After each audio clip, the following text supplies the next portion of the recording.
ഇന്റർവ്യൂനാണോ? അയ്യോ ഒന്ന് പെട്ടെന്ന് വേണം കേട്ടോ. ഏപ്രിൽ 14 മുമ്പ് എനിക്ക് മുങ്ങാനോ അല്ല സ്ഥലം വിടാനുള്ളതാ. ഞങ്ങൾക്ക് സമയമില്ല, നിൽക്കാൻ സമയമില്ല, തിരക്കുണ്ട്. അടുത്ത വർഷം വേഗം വന്ന് പോകാനുള്ളതാണ്. ചോദിച്ചോളൂ. അയ്യോ ഞങ്ങൾ നേരത്തെ വന്ന് പോകുന്നത് വേറെ ഒന്നും കൊണ്ടല്ല. ഭൂമി വളരെ സ്പീഡിലാണ് തിരിഞ്ഞുകൊണ്ടിരിക്കുന്നത്. പിന്നെ ഭയങ്കര ചൂടാ. അപ്പൊ ഞങ്ങൾക്ക് ഈ ചൂടത്ത് പൂത്തേ പറ്റുള്ളൂ. കൃത്യനിഷ്ഠ പാലിക്കുക എന്ന് പറഞ്ഞു കഴിഞ്ഞാൽ ഇവിടെ എത്ര പേര് കൃത്യനിഷ്ഠ പാലിക്കുന്നുണ്ട്. ഞങ്ങളെ കൊണ്ട് മറ്റു ഗുണങ്ങളുണ്ട്. ഇപ്പോഴത്തെ കുട്ടികൾ ഫോട്ടോഷൂട്ടൊക്കെ ചെയ്യുന്നുണ്ടല്ലോ. അപ്പൊ അവർക്ക് വേണ്ടിയിട്ട് ഞങ്ങൾ നേരത്തെ പൂത്ത് നിൽക്കുന്നുണ്ട്. പക്ഷെ വിഷുവിന്റെ സമയത്ത് ബുദ്ധിമുട്ട്. ഞങ്ങൾ ഈ സത്യയുഗത്തിലും ത്രേതായുഗത്തിലും ദ്വാപരയുഗത്തിലും ഒക്കെ വളരെ കൃത്യമായിട്ട് പൂത്തുകൊണ്ടിരുന്ന ആൾക്കാരാണ്. ഞങ്ങൾക്ക് അങ്ങനെയുള്ള ഒരു ചരിത്രമാണ് ഉള്ളത്. പക്ഷെ ഇത് കലികാലം അല്ലേ, കലി തുള്ളി നടക്കുന്ന ആൾക്കാരാണ് ഇപ്പൊ ഞങ്ങൾ മാത്രമല്ലല്ലോ, കാലം തെറ്റി ചെയ്യുന്ന എന്തൊക്കെ കാര്യങ്ങൾ ഇപ്പൊ നടക്കുന്നുണ്ട്.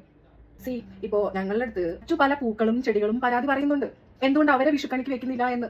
ബോഗൻവില്ല ചോദിച്ചിട്ടുണ്ട്, പവിഴമല്ലി ചോദിച്ചിട്ടുണ്ട്, നിത്യ കല്യാണി ചോദിച്ചിട്ടുണ്ട്, ശവനാരി പൂ വരെ ചോദിച്ചിട്ടുണ്ട്. ഇവരൊക്കെ എപ്പോഴും പൂത്തോണ്ടിരിക്കുന്ന ഒട്ടും ഡിമാൻഡ് ഇല്ലാത്ത പൂക്കളാണല്ലോ ഇത്. അവർക്കൊക്കെ നല്ല ഭംഗിയൊക്കെ ഉണ്ട് കാണാം. പക്ഷെ ഞങ്ങളെ കാണാനാണ് കൃഷ്ണൻ ഇഷ്ടം. ഞങ്ങളെ വെച്ചില്ലെങ്കിൽ കൃഷ്ണൻ ചോദിക്കും. നിങ്ങളുടെ വിഷമം കണിച്ചേച്ചിക്ക് മനസ്സിലാവുന്നുണ്ട്. മോളെ പൂ വേണ്ടേ? വേണേ കുറച്ചിട്ട് പോയിക്കോട്ടോ. വേണ്ടേ? ആ പോക്കോ നീയൊക്കെ വിഷുവിന് വാ കേട്ടോ. ഞാനവിടെ നിന്നേരാം. Silly guys. ചേച്ചിയോടൊന്നും തോന്നല്ലേ മക്കളെ. നിങ്ങൾക്ക് കണി വയ്ക്കാൻ ഞങ്ങളെ വേണം എന്ന് നിർബന്ധമുണ്ടെങ്കിൽ വിഷു നിങ്ങൾ ഞങ്ങളുടെ സമയത്തിന് ആഘോഷിക്കും. അതല്ലേ ഹീറോയിനിസം.